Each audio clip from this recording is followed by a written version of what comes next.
Jim Hendy was an executive and writer who found fame both as an American Hockey League general manager and as a hockey historian. Growing up around rinks in Vancouver and New York, Hendy had a limited formal education but held several jobs, including writing game reports from the press row at Madison Square Garden.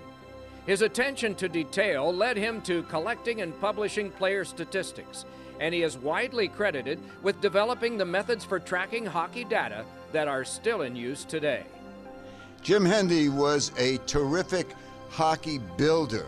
When I say builder, I'm talking about the Cleveland Barons franchise. That franchise after World War II became one of the best models of any sports franchise there is. And one thing about that Cleveland franchise, it was good enough to be in the NHL, and it should have been the 7th franchise. At one point it looked like it would be. But Jim Hendy's Cleveland Barons developed some of the best players ever. Hendy took over as GM of the Cleveland Barons in 1949 and became one of the franchise's most popular figures.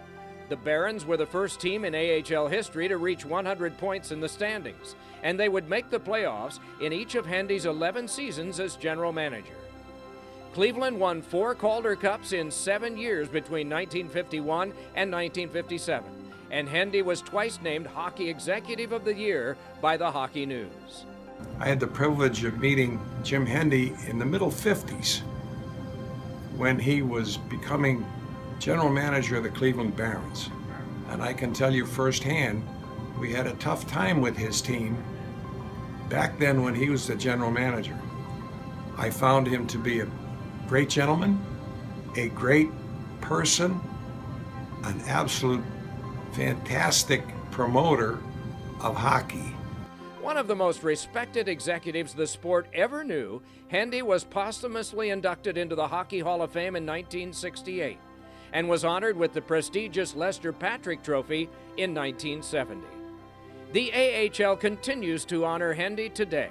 The James Hendy Memorial Award is presented annually to the executive who has made the most outstanding contribution to the American Hockey League.